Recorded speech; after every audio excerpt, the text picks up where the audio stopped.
2025 թվականին Հայաստանի արտաքին առևտուրը շարունակաբար նվազել է։ 2025 թվականի հունվար-դեկտեմբերի ամփոփիչ ցուցանիշներով Հայաստանի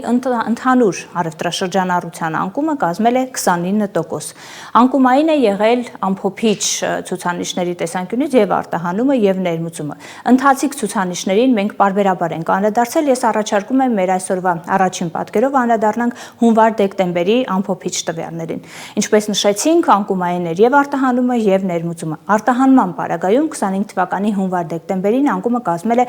36.1%։ Ներմուծման պարագայում աճի տեմպը եւս բացասական է, կազմել է -23.6%։ Ինչով է պայմանավորված արտաքին առևտրի նման անկումային ցուցանիշները։ Տեսեք, ամենաառաջին եւ մեծ էական նպաստումը, բացասական աճին էական նպաստումը 2024 թվականին հանգամանքն է, որ 24 թվականին Հայաստանի արտաքին առևտուրը գտնվել է վերարտահանման բավական մեծ ազդեցությունների ներքո, ինչով պայմանավորված մենք ունեցանք արտաքին առևտրի թե արտահանման եւ թե ներմուծման մասնավորապես այդ երկու մասով բավական լուրջ աճեր։ 25 թվականին վերարտահանման գործոնը հետսետե չեղարկվեց եւ բազային էֆեկտով պայմանավորված բնականաբար արտաքին առևտրի ցուցանիշները վիճակագրությունը եւս պետք է լիներ անկումային։ Մենք տարեվերջին իհարկե որոշ վերականգնումներ նկատեցինք, սակայն այդ վերականգնմանը եւ դրա որոշ առանձնահատկություններին քիչ անց կանդրադարձանք։ Արդյունքում մեր բացասական աճի հիմնական եւ էական պատճառն իհարկե ոսկու վերարտահանման չեզոքացումն էր, հետսետե չեղարկումներ։ Իհարկե միաժամանակ պետք է նշենք եւ հնդածս բազմիցս ենք անդրադարձել այդ խնդրին, որ վերարտահանման գործոնին զուգահեռ մենք փաստացի նաև այլ զուգահեռ տվյալներով, պարամետրերով առնվազն չենք բացառել, որ արտահանման պոտենցիալի խնդիրներ եւս ունեցել ենք։ Դա պայմանավորված է եղել հանգամանքով, որ դեպի արտաքին առևտրի անկումների նվազում, այսինքն դեպի տարեվերջ որոշակի վերականգնում գրանցվել է, նկատվել է արտաքին առևտրաշրջանառության համատեքստում, ներմուծման վերականգնումը շատ ավելի արագ տեմպերով է եղել, քան արտահանման։ Սա մեկ գործոն եւ երկրորդ հանգամանքը մենք ավանդապես արտահանվող ապրանքներ ունենք, որոնց պարագայում վերջին շրջանում անկումային վիճակագրություն էր, դրանցից այսպես տեսանելի օրինակը թերևս խմիչքների արտահանումն էր, որի եւ արտադրության հետ եւ արտահանման հետ կապված մենք բավական երկար ժամանակ է ունենք բացասական վիճակագրություն։ Հետևաբար, այո, վերարտահանման գործոնը էական նշանակություն ունի այս բացասական պատկերի վրա, բայց մենք նաև որոշակի արտահանման պոտենցիալի հետ կապված իր տարատեսակ պատճառներով եւ նախադրյալներով եւս կարծես թե խնդիրներ ունենք։ Տեսեք, խոսեցինք տարեվերջյան որոշակի վերականգնման մասին, այո, տարվա վերջին ամիսներին արտահանման որոշակի վերականգնման, արտաքին առևտրաշրջանառության եւ այդ թվում նաեւ արտահանման որոշակի վերականգնում նկատվել է։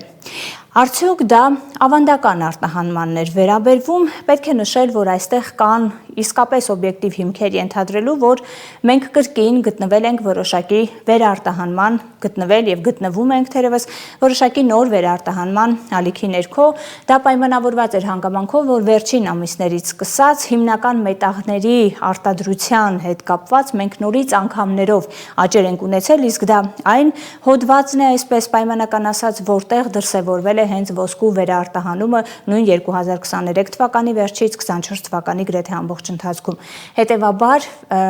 արտաքին առևտրաշրջանառության տարեվերջյան որոշակի վերականգնման մեջ էական ազդեցություն, չենք ասում ամբողջությամբ, բայց էական ազդեցություն կարծես թե կրկին ունեցել է վերարտահանման որոշակի այսպես ազդեցությունը եւ էֆեկտները։ Միևնույն ժամանակ մեր 2025 թվականի նվազող բացասական աճ ցուցադրած արտաքին առևտրաշրջանառության համատեքստում կարևոր է նաև հասկանալ, իսկ ինչպիսին է մեր արտաքին առևտրաշրջանառության կառուցվածքն ըստ երկրների կամ փորձել հասկանալ, թե որ երկրների հետ ենք հիմնականում արտաքին առևտրով զբաղվում, ինչով է դա պայմանավորված եւ արդյոք մենք ի վերջո կարող ենք տեսնել որոշակի դիվերսիֆիկացիա։ Խնդիր, որը շատ կարևոր է մեզ համար եւ խնդիր, որը շահարկվում է բազմիցս։ Առաջարկում եմ անդրադառնանք մեր երկրորդ պատկերին 2025 թվականի կուտակային համախառն այդ հունվար-դեկտեմբեր ցուցանիշների արտաքին առևտրի ըստ երկրների կառուցվածքի ուսումնասիրմանը։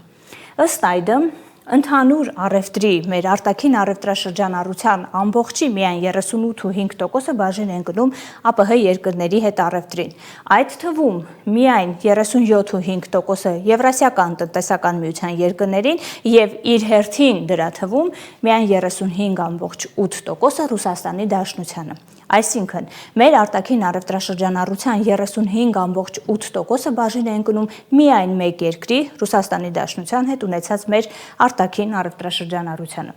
Եվրամիության մասնաբաժինը ամբողջ տարվա կտրվածքով կազմել է 11.7%, այլ երկրների մասնաբաժինը ընդհանուր, որոնց ցանկը բավական երկար է 49.9%։ Ընդ որում, այդ երկրների թվում ամենամեծ մասնաբաժինը Չինաստանի հետ մեր առևտրինն է 12.3%, ապա Արաբական Միացյալ Էմիրություններն են 10% ընդհանուրի մեջ մասնաբաժնով, Իրանին բաժին են գնում 3.6%, Միացյալ Նահանգներին, իդեպ Միացյալ Նահանգների հետ տնտեսական եւ առհասարակ հարաբերությունների թեման հատկապես այսօր առավել քան արդիական է, արտաքին առևտրի մասնաբաժինը կազմում է ընդհանուրի 1.6%։ Երբ մենք վերջին տարիների ուսումնասիրությունը հատկապես վերարտահանման ազդեցությունների ներքո գտնվող արտաքին առևտրաշրջանառության կառուցվածքն ուսումնասիրում ենք, կտեսնենք, որ Ռուսաստանի Դաշնության մասնաբաժինն ընդհանուրի մեջ մի փոքր կրճատվել է, Եվրամիության մասնաբաժինը փոքրինչ ավելացել է։ Ավելացել է նաև Չինաստանի եւ Արաբական Միացյալ Էմիրությունների մասնաբաժինը։ Առաջին հայացքից գուցե թվա, թե մենք գործ ունենք դիվերսիֆիկացիայի հետ, բայց պետք է նշել, որ նախ մեր արտաքին առևտրաշրջանառության ընդհանուր կրճատման վրա էական ազդեցություն ունի հենց Ռուսաստանի Դաշնությունից կրճատումը, այսինքն ունենք մեկ հիմնական առևտրային գործընկեր, այդ առևտրային գործընկերոջ հետ առևտրային հարաբերությունների փոփոխությունը ընդհանուր պատկերի վրա բնականաբար բավական մեծ եւ էական ազդեցություն ունի։ Մյուս կողմից, օրինակ Չինաստանի մասնաբաժնի ավելացումը, Արաբական Միացյալ Էմիրությունների մասնաբաժնի ավելացումը էականորեն պայմանավորված է նույն վերարտահանման, ոսկու վերարտահանման հանգամանքով։ Կրկին չկա պնդում կամ ցանկություն պնդելու, որ այստեղ միայն վերարտահանման ազդեցությունն է, բայց էական ազդեցությունը իհարկե վերարտահանմանն է ենթադրում։ Հետևաբար, առաջին հայացքից թվացող դիվերսիֆիկացիան այսօր որոշակի կայունություն չի ապահովում։ Ինչ վերաբերում է Եվրամիության մասնաբաժնի որոշակի ավելացմանը, ապա նախ մի փոքր ավելի երկար ժամանակահատված է պետք հասկանալու համար, թե այս միտումները շարունակական են թե ոչ, բայց մյուս կողմից նույն 2025 թվականին մենք ունեցել ենք ժամանակաշրջան եւ Եվրամիության մասնաբաժինն ընդհանուրի մեջ ավելի մեծ ցուցանիշ էր 12%, այսօր փոքրինչ, ուրեմն նվազած ցուցանիշ ունենք, հետևաբար այստեղ կայունություն որոշակիորեն չի դրսևորվում։ Եթե փորձենք կառուցվածքի հետ կապված եւս մեկ անգամ ընդգծել, ապա Հայաստանի արտաքին թիվ 1 գործընկերը շարունակում է մնալ Ռուսաստանի Դաշնությունը եւ նաեւ փորձելով ամփոփել։ Բնականաբար դիվերսիֆիկացիայի խնդիրը կարեւորելով, անշուշտ այդ ուղղությամբ ընկալելի եւ ոչ արկածախնդրային գործընթացների եւ գործողությունների իրականացման անհրաժեշտությունն ընդգծելով, բայց փաստը պետք է ընդհանուր առմամբ իհարկե հաշվի առնվի հարաբերությունների կազմակերպման եւ հարաբերությունների կառուցման համատեքստում։ Ռուսաստանի Դաշնությունը այսօր փաստացի մեր թիվ 1 առևտրային գործընկերն է եւ այդ գործընկերոջ հետ արտաքին առևտրաշրջանառության փոփոխությունը բավական մեծ եւ զգալի ազդեցություն է ունենում համախառն ցուցանիշի վրա։